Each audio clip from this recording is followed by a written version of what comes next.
अस्सलामुअलैकुम स्टूडेंट्स। अच्छा, ये जो चैप्टर नंबर 7 है इंटर क्लास का, उसमें कुछ इम्पॉर्टेंट पॉइंट्स ये भी आपके म्यूट नस्ट एमिटी के काम के क्यूज वगैरह के लिए, तो मैंने कुछ पॉइंट्स यहाँ पे लिखे। फर्ज कीजिए आपके पास वहाँ पे आएगा कि A B C are vertices of triangle. सिर्फ इतना कहने से इनमें से कोई भी एमसीक्यू आ सकता है। अगर उसने कहा A B C are 3 vertices of triangle, then find centroid. तो डियर स्टूडेंट, सेंट्राइड फाइंड करने का तरीका formula x1 plus x2 plus x3 upon 3 और y1 plus y2 plus y3 upon 3। तो क्या होगा, यहाँ से ये x1 ये x2 और ये x3, तो 2 और 1 3 से -4 कैंसिल, यहाँ पे -1 और अपॉन ये 3 फार्मूला। और इस तरीके से यहाँ पे ये y1 3 और 8 ये 11 से 5 कैंसिल, तो यहाँ पे 6 और अपॉन में 3 फार्मूला का, तो इसको डिवाइड करेगा तो ये 2, ये सेंट्रॉइड बन गया। अगर आपसे क्वेश्चन है इसी में कि A B C are vertices of the triangle, then median through the vertex A, तो इसका मकसद ये कह रहा है कि फर्ज कीजिए आपके पास ये वर्टेक्स ए है, तो इसके सामने से मिड पॉइंट बनेगी, तो ये है लेंथ ऑफ मीडियन थ्रू ए। अगर कल बी से गए तो फिर इस तरीके से बनाना, अगर फ्रॉम सी वर्टेक्स तो इस तरीके से बनाना। सबसे पहले यहाँ पे हमें मिड पॉइंट चाहिए। ये मिड पॉइंट किसके दरमियान होगी, और बी और सी के दरमियान। तो बी और सी के दरमियान यहाँ पे मिड पॉइंट कैसे बनेगी, तो ये -4 और ये प्लस, क्योंकि मिड पॉइंट का फार्मूला है x1 plus x2 upon 2 y1 plus y2 upon 2, ये मिड पॉइंट का फार्मूला है। तो यहाँ से ये -4 और प्लस 1 अपॉन 2, यहाँ से ये y1 प्लस 8 अपॉन 2, तो ये मिड पॉइंट यहाँ पे बन रही है -3 अपॉन 2 कामा, यहाँ से ये कैंसिल अगेन 3 अपॉन 2, ये मिड पॉइंट है। और ये वर्टेक्स ए वैसे गिवन है 2 कामा 3, तो इनके दरमियान हमें इक्वेशन चाहिए। ये है equation of length of median, तो ये होगी बाय 2 पॉइंट फार्मूला। तो स्टूडेंट हम कैसे बनाएंगे, तो 2 पॉइंट फार्मूला का एक तो तरीका हमने ये सीखा था, x1 की वैल्यू 2, 3y1 की वैल्यू, x2 की वैल्यू, इस तरीके से। तो x पे जब डिलीट होगा तो ये first row first column delete, इनको मल्टीप्लाई करेंगे माइनस फार्मूला की y पे, तो ये first row second column delete, तो 2 1 2 माइनस इनटू माइनस नंबर की प्लस 3 अपॉन 2 प्लस 1 पे डिलीट करेंगे, तो इनको मल्टीप्लाई, तो ये टोटल 2 में cancel 3 minus into minus plus, ये 3 से मल्टीप्लाई 9 अपॉन 2 इक्वल टू 0। तो ये एलसीएम से बनेगा 2 3 6 से 3 कैंसिल, और ये एलसीएम से 2 2 4 3 7, और ये एलसीएम 2 3 6 और 9 15 इक्वल टू 0। इन सब के अपॉन में 2, तो ये 3x, ये 7y, ये 15 इक्वल टू 0, क्योंकि ये जो अपॉन 2 है वो एलसीएम बन जाएगी। अब सवाल आपके जहन में कि सर इस तरीके से क्वेश्चन आएगा, A B C are 3 vertices of the triangle, then find equation of median through A या थ्रू बी या थ्रू सी। तो ये थोड़ा फाइंड करना मुश्किल है, क्योंकि वहां पे टाइम कम होगा। तो बहुत आसान तरीका है, अगर कह रहा है कि थ्रू ए, तो इस इक्वेशन ऑप्शन में होगी ये इक्वेशन ए भी या बी भी या सी डी में, तो ये थ्रू ए, इसलिए ए की वैल्यू इसमें आप पुट करो यहाँ पे 2 यहाँ से, और y की जगह आप रखो यहाँ पे 3, तो डियर स्टूडेंट ये 6 बनेगा, और ये 6 और 15 दोनों प्लस 21, और 3 7 -21 आपस में कैंसिल, 0 बराबर 0। इस तरीके से आप हल करोगे। अगर क्वेश्चन ये सेम इस तरीके से आ गया, फाइंड लेंथ ऑफ मीडियन, यहाँ पे एक थोड़ी सी मुश्किल हो गई, लेंथ को छोड़ दो, फिलहाल ये मैं आपको सिखा रहा हूँ फाइंड इक्वेशन, वेरी सॉरी।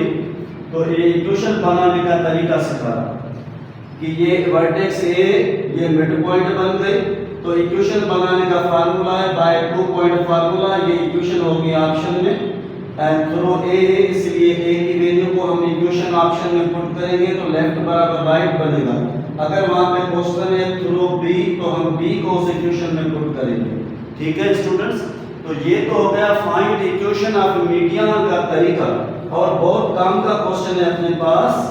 अच्छा, एक और पॉइंट है ये वाला कि फाइंड लेंथ। तो यहाँ पे हमने जो मिड पॉइंट बनाई थी, ए तो अपने पास है 2,3 ये वाला, और ये जो हमने मिड पॉइंट बनाई थी बी और सी के दरमियान वो यहाँ पे थी -3/2 और +3/2। तो हमें चाहिए फाइंड लेंथ ऑफ मीडियन। तो लेंथ ऑफ मीडियन का मकसद कि ये वाला फार्मूला बाय 2 पॉइंट फार्मूला, तो x2 - x1 whole square y2 - y1 whole square. तो यहां से ये बनेगा 2, तो 2 2 -4 और -3 -7 होल स्क्वायर, और यहाँ पे ये एलसीएम 2 3 -6 3 कैंसिल होल स्क्वायर। तो ये टोटल होगा 49/4 और ये 9/4, तो ये टोटल एलसीएम और ये टोटल 58 बन जाएगा। इसको डिवाइड करो तो सही है। फर्ज कीजिए 2 2 4 और यहाँ पे 2 2 4 और एक नंबर 12, ये 29, तो ये √29/2 ये लेंथ बन गई। ये लेंथ से भी क्वेश्चन आएगा, इसलिए इसकी भी प्रैक्टिस करना। अच्छा, इसमें मैंने एक और क्वेश्चन लिखा है, इस तरीके से आएगा अगर A B C are 3 vertices of triangle, then find equation of side A B या साइड बी सी या साइड ए सी। स्टूडेंट फर्ज की ये साइड ए बी से हम बना रहे हैं, तो ये जो 2 पॉइंट फार्मूला है इसमें हम फर्स्ट रो में रखेंगे x y और 1, और इसकी सेकंड रो a से शुरू, तो a की वैल्यू ये x1 y1 और ये 1 फार्मूला का b, तो b की वैल्यू अपने पास होगी x2 y2 और 1। अगर थ्रो bc कह रहा है तो b और c की वैल्यू यहाँ पे हम रखेंगे, अगर ac कह रहा है तो फिर a और c की वैल्यू रखेंगे।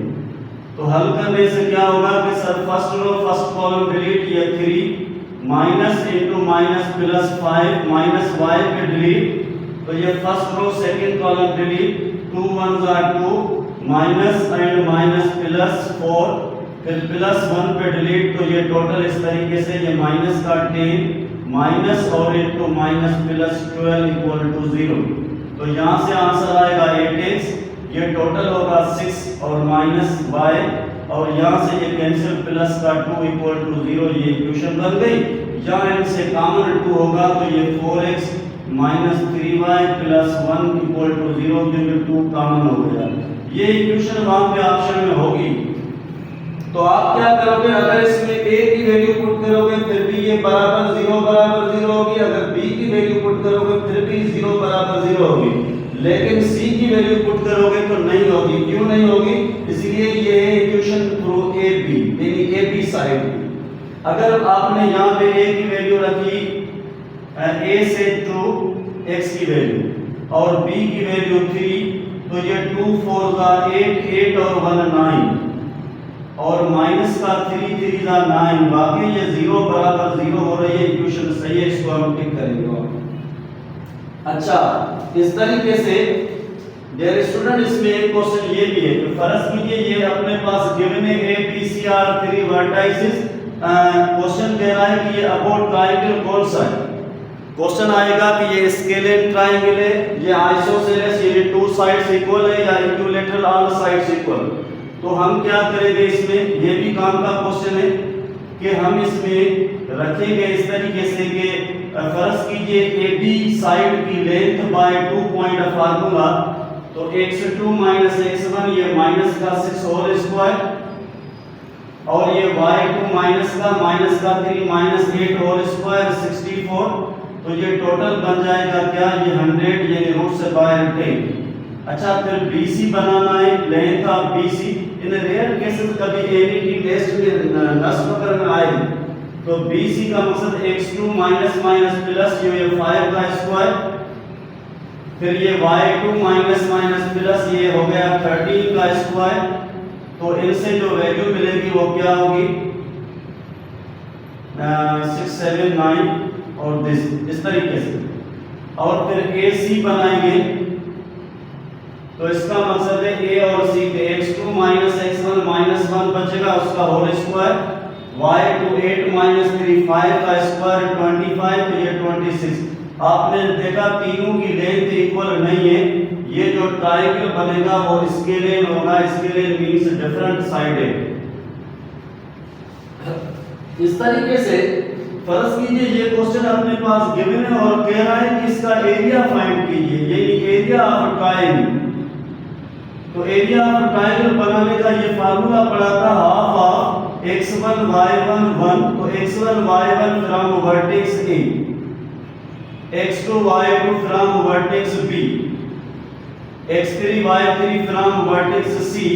तो यहाँ से हम इस तरीके से एरिया बनाएंगे कि ये 2 पे डिलीट होगा तो ये मल्टीप्लाई, फिर -3 पे डिलीट होगा तो first row second column delete, ये माइनस का 4 -1, फिर +1 पे डिलीट होगा तो ये माइनस का 34 माइनस इंटू माइनस +5, तो ये टोटल बनेगा 1/2 और ये 13 -2 से मल्टीप्लाई माइनस का 26, ये 5 -3 से मल्टीप्लाई तो 5 3 जा 15 और इससे ये कैंसिल होगा तो माइनस का ये 27, ये टोटल माइनस का जो इससे 15 को हम कैंसिल करेंगे।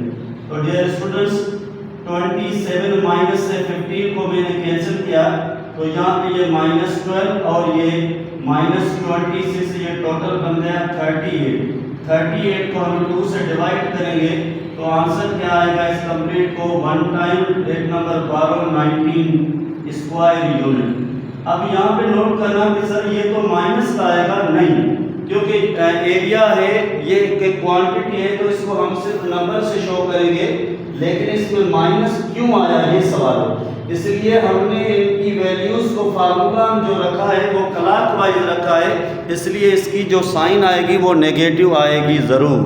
अच्छा, आगे जब हम जाएंगे तो अपने पास एक और क्वेश्चन है, वो क्वेश्चन जो अपने पास है वो ये है कि स्लोप का फार्मूला ज्योमेट्री में क्या है, तो m = y/x, और कहा जाए स्लोप का दूसरा फार्मूला तो difference between ordinate and upon में डिफरेंस बिटवीन एब्सिसा। अगर कोई पेपर में इस तरीके से देखे कि y1 - y2 और अपॉन में x1 - x2, ये भी सही है, तो ये है ज्योमेट्रिकल स्लोप का फार्मूला। और डियर स्टूडेंट अगर m = tan थीटा आ जाए फिर भी सही है, क्यों कि m = y मींस ट्रिग्नोमेट्री में sin थीटा और cos थीटा, इसलिए ये tan थीटा बनेगा। अब सवाल है कि सर ये थीटा क्या है, ये थीटा है इंक्लाइनेशन। जब स्लोप बनेगा तो स्लोप होगा बिटवीन राइज एंड रन, तो यहाँ पे ये इंक्लाइनेशन बनेगी, ये इंक्लाइनेशन है, ये y है यानी ये राइज कहलाएगा और ये एक से ये रन कहलाएगा। तो राइज रेशो रन = स्लोप। तो स्लोप एक रेशो है, इसलिए इसमें कोई भी यूनिट नहीं होगा। अगर कल पेपर में आ जाए the unit of slope no slope, और इसका दूसरा नाम क्या है, ग्रेडियंट। तो ये जो इंक्लाइनेशन है वो क्या है, the smallest positive angle upward 0 और पाई तक, यानी इंक्लाइनेशन हमेशा पॉजिटिव एक्स एक्सिस से अपवर्ड हो, या तो फर्स्ट क्वाड्रेंट में या इस तरीके से या इस तरीके से, या ये कंप्लीट यहां तक आ जाए, तो ये इंक्लाइनेशन है। अच्छा, आगे सवाल है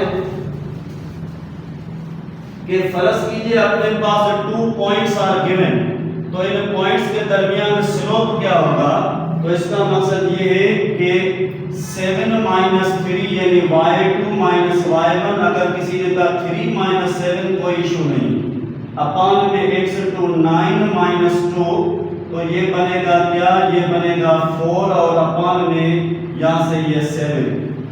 अब सवाल है कि ये स्लोप पॉजिटिव है, अगर स्लोप पॉजिटिव होगा तो इंक्लाइनेशन होगी acute, acute means less than 90 in the first quadrant. अगर स्लोप होगा नेगेटिव तो एंगल बनेगी obtuse, obtuse means greater the second quadrant होगी।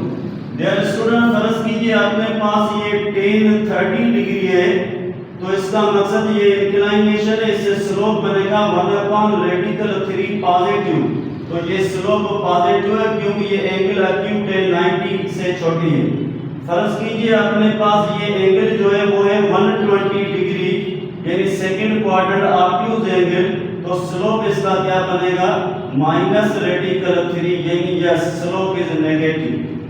अच्छा, इस तरीके से the slope of x axis, ये है एक्स एक्सिस, तो इस एक्स एक्सिस पे tan 0 इज इक्वल टू 0, क्योंकि एक्स एक्सिस पे tan हमेशा 0 होगा, tan पाई इज आल्सो 0, तो slope of x axis is dash हमेशा 0 होगा, और स्लोप ऑफ वाई एक्सिस क्या होगा इन्फिनिटी। क्यों कि वाई एक्सिस ये है, तो यहाँ पे ये tan 90 बनेगा, tan 90 मींस इन्फिनिटी, तो कभी होगा slope of y axis undefined और इन्फिनिटी, या इस तरीके से अगर पेपर में टेक्निकली इस तरीके से आ जाए फिर भी सही है।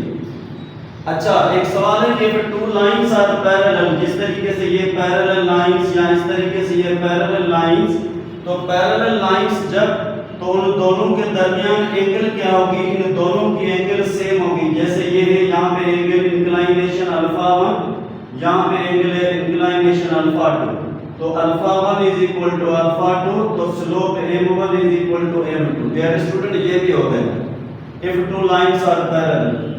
If two lines are perpendicular, इसका मकसद है ये एक लाइन है और दूसरी ये परपेंडिकुलर है, यहाँ पे 90 डिग्री बनेगी, तो स्लोप्स आर नेगेटिव रेसिप्रोकल, इनका नाम है नेगेटिव रेसिप्रोकल, क्योंकि ये पॉजिटिव तो ये नेगेटिव, ये न्यूमरेटर में तो ये डिनोमिनेटर में, इसलिए ये नेगेटिव रेसिप्रोकल कहलाएगा। और अगर ये m2 इस तरफ है तो ये m1 इस तरफ आ जाएगा। अच्छा, एक और सवाल है कि if two lines are perpendicular then product multiplication of their slopes is dash, तो इसको हम इससे मल्टीप्लाई करेंगे तो m1 into m2 equal to -1, या पेपर में आ जाए if two lines are perpendicular then which one is condition correct, तो m1 into m2 equal to -1, ये भी करेक्ट है, इस तरीके से आ जाए ये भी करेक्ट है। अगर ये -1 इस तरफ शिफ्ट होगा इक्वल टू 0, फिर भी ये कंडीशन करेक्ट है। तो ये हो गया इस तरीके से सवाल। एक और सवाल है अपने पास, वो सवाल ये कह रहा है कि अगर एक ये लाइन है, ये लाइन पास हो रही है x, 2 से और 3, 9 से, यानी फर्स्ट लाइन इन दोनों पॉइंट से पास हो रही है, और अपने पास ये जो दूसरी लाइन है वो दूसरी लाइन पास हो रही है इन दो पॉइंट से, तो लाइन 2 जो है वो पास हो रही है 1,7 एंड 2,8 से।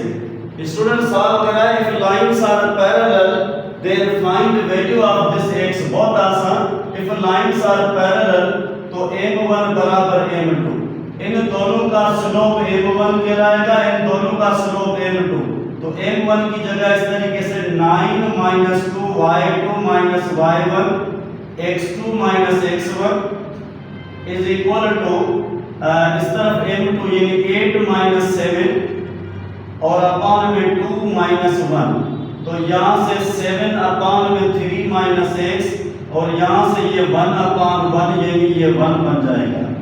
यस, हम इसको शिफ्ट करेंगे तो 7 इज इक्वल टू 3 - x, हमें क्या चाहिए x, तो x इज इक्वल टू 3 और ये 7 इस तरफ शिफ्ट, तो x इज इक्वल टू -4, ये वैल्यू है।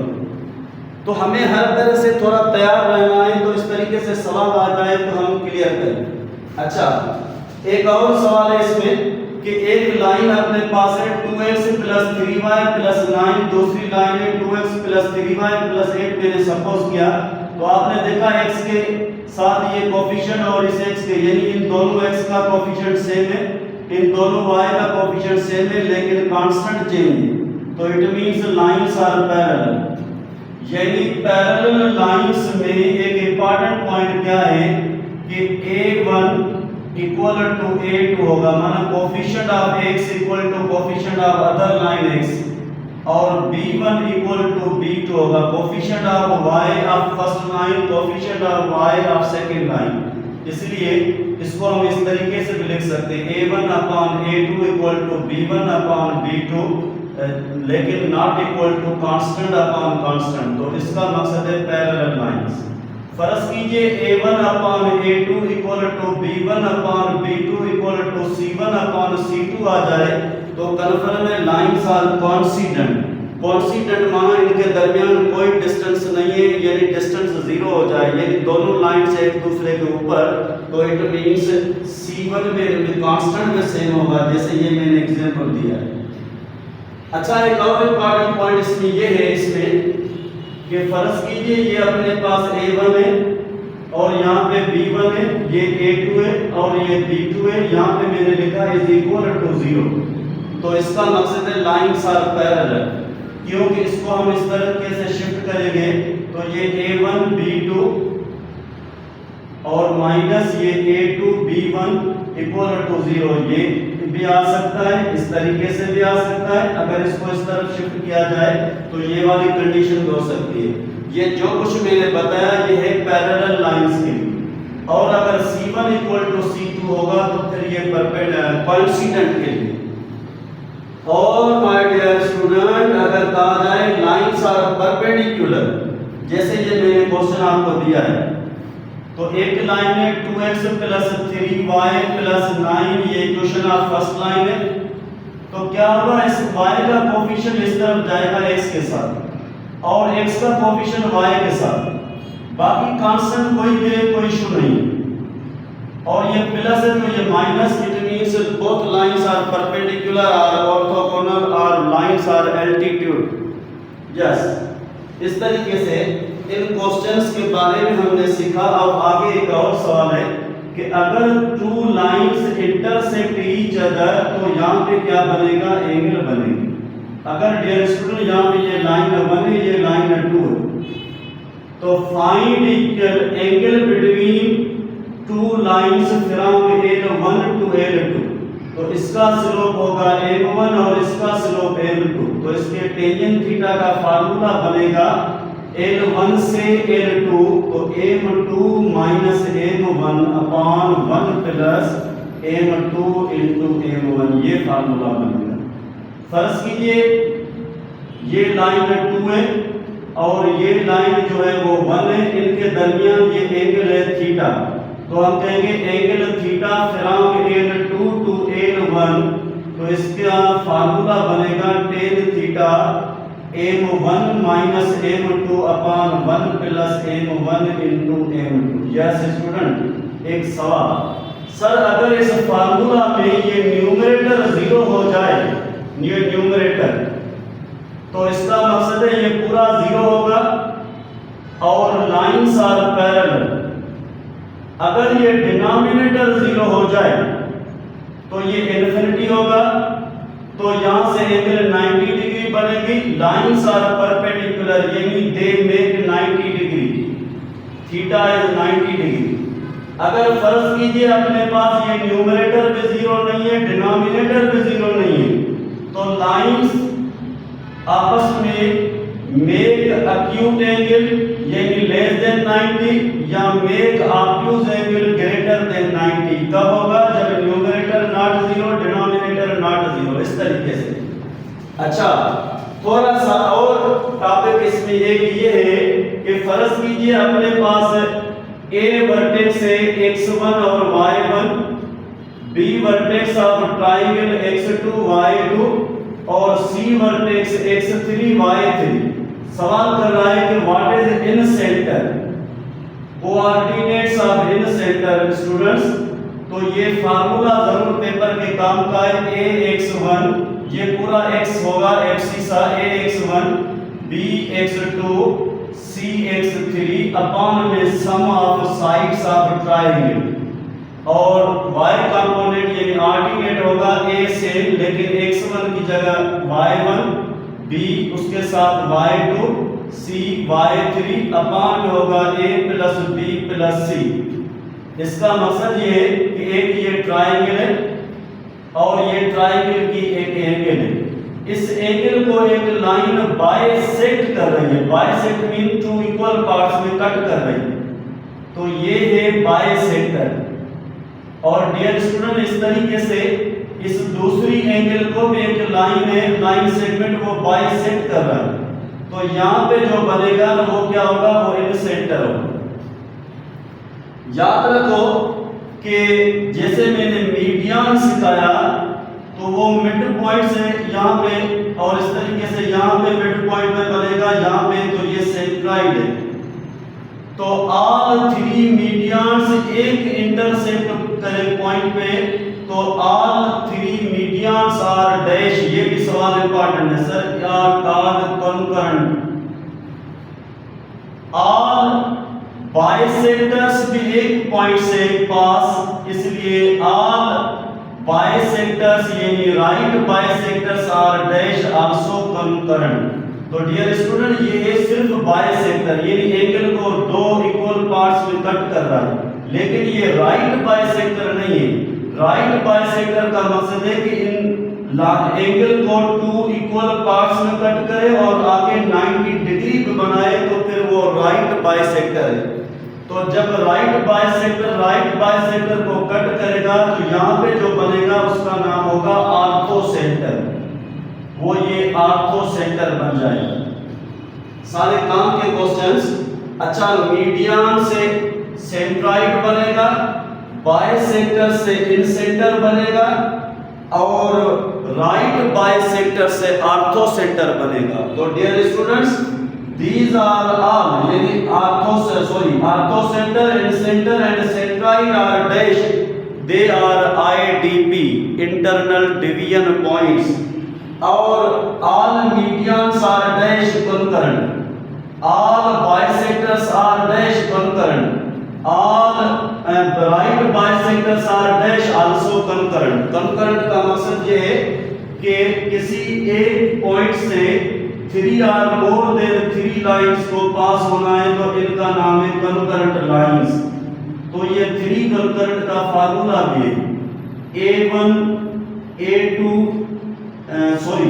A1 B1 C1 ये फर्स्ट लाइन है, A2 B2 ये coefficient of x, coefficient of y और constant, coefficient of x, coefficient of y और constant of second line, A3 B3 C3 is equal to 0, तो फिर lines are concurrent. और dear student फर्ज कीजिए ये पूरा फार्मूला नॉट इक्वल टू 0, तो लाइंस आर नॉट कॉन्करेंट, तो फिर इस तरीके से कॉन्करेंट ऑफ लाइन नहीं बनेगी। तो ये जो पॉइंट है इसका नाम है पॉइंट ऑफ इंटरसेक्शन, या दूसरा नाम इसका है कॉन्करेंट पॉइंट या कॉन्करेंसी पॉइंट, ये इस तरीके से।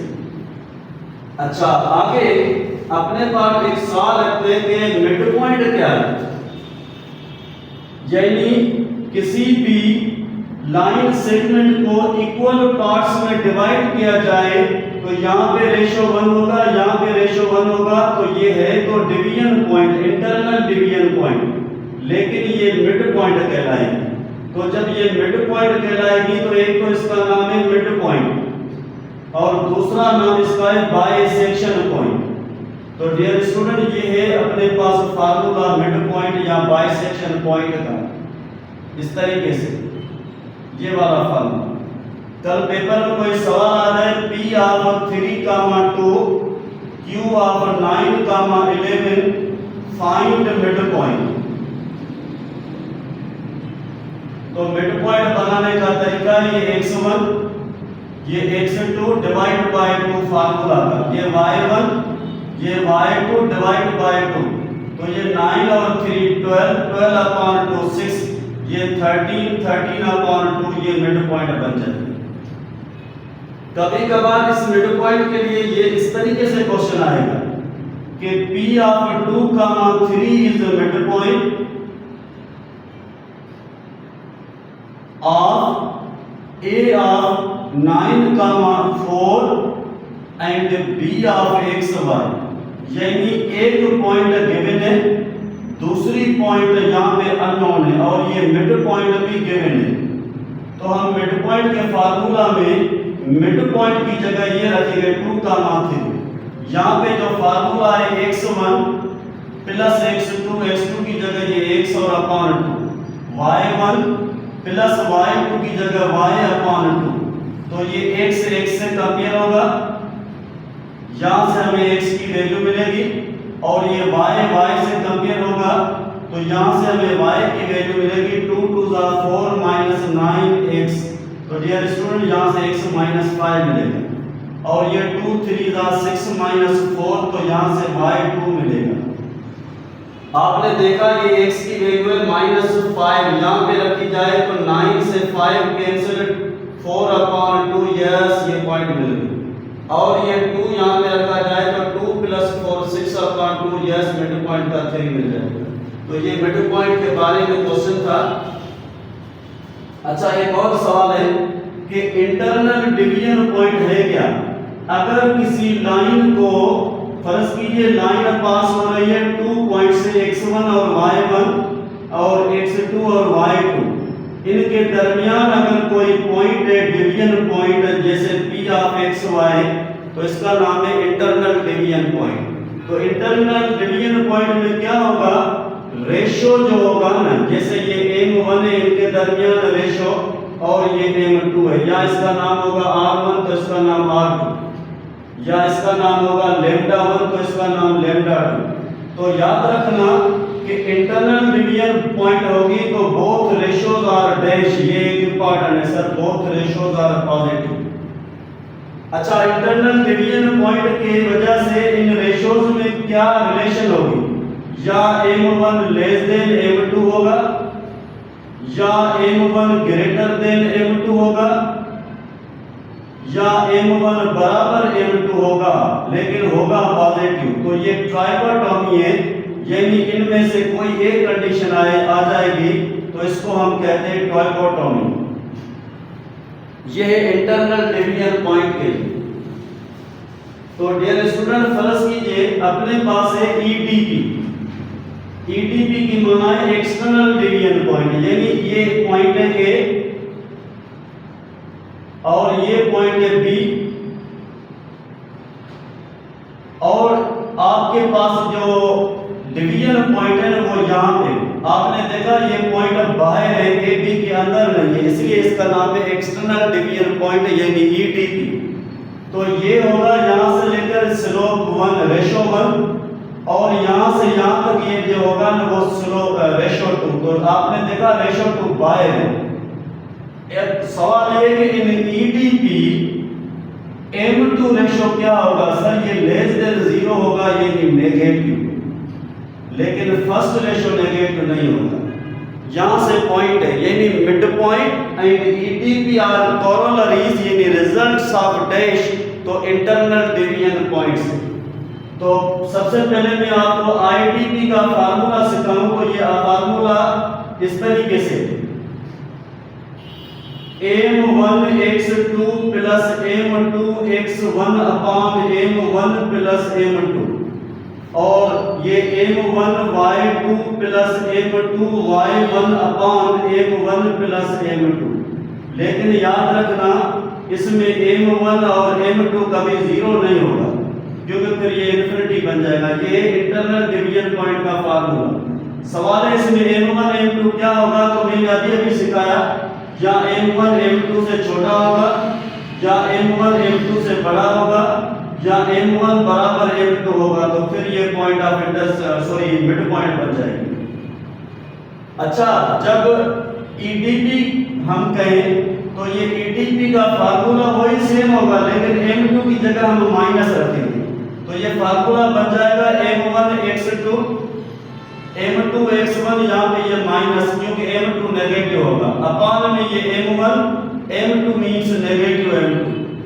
इस तरीके से m1 y2 m2 y1 upon में ये m1 माइनस m2। तो ये है EDP का फार्मूला और ये है IDP का फार्मूला।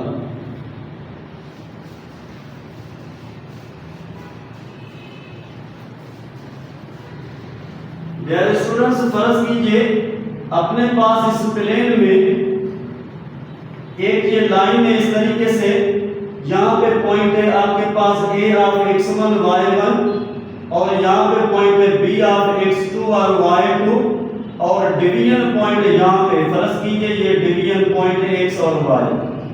तो जब ये ऑन x एक्सिस पे होगी डिवीजन पॉइंट तो यहाँ पे y हमेशा 0 होगा।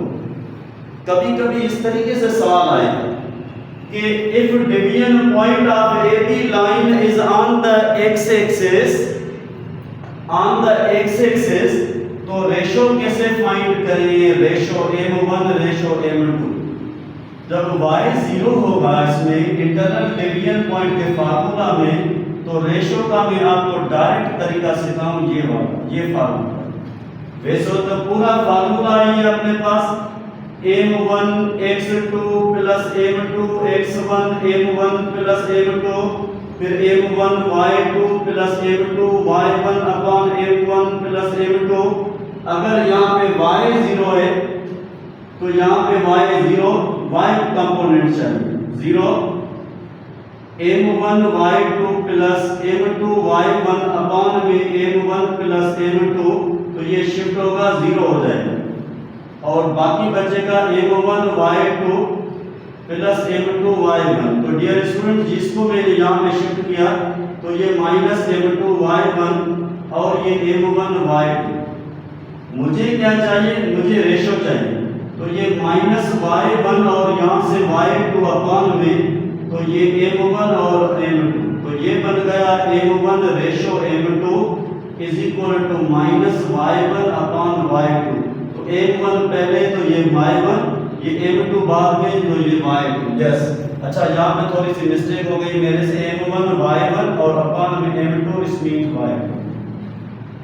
अगर क्वेश्चन कह रहा है कि a line passes through y axis और डिवीजन पॉइंट यहाँ पे बन रही है तो लाजमन x0 होगा। फिर क्वेश्चन करेगा तो फिर रेशो फाइंड कैसे किया जाए? तो डायरेक्ट ये m1 यहाँ पे x1 आएगा और यहाँ पे x2 आ जाएगा। ये इसका फार्मूला है और मैं एग्जांपल में दे रहा हूँ। Find ratio if a of 3, 9 and b of 8, -7 joining of a line and the division point on x-axis find the ratio। तो dear student find the ratio तो लाजमन x-axis मींस यहाँ पे y1 अपॉन y2। तो y1 क्या है sir? ये y1 और y2 सर ये y2 है क्योंकि हमें y चाहिए। तो रेशो माइनस माइनस में cancel 9 upon 7 it means 9 ratio 7। इस तरीके से ये कंप्लीट चैप्टर हो गया और इसकी आप प्रैक्टिस करोगे इंशाल्लाह कामयाब हो जाओगे।